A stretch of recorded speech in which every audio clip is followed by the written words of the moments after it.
টিকটকের মেয়েরা শীতে গোসল করে না, 1 মাস পর পর গোসল করে স্বীকার করে না। তারা গায়ে সেন্ট মেরে আর জামা চেঞ্জ করে, এমন ভাব ধরে যেন প্রতিদিন গোসল করে। সত্যি বলতে মেয়েরা তো ভাই গোসল করে না।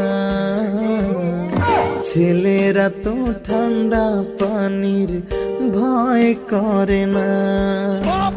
টিকটকের মেয়েরা শীতে গোসল করে না, 1 মাস পর পর গোসল করে লজ্জায় বলে না।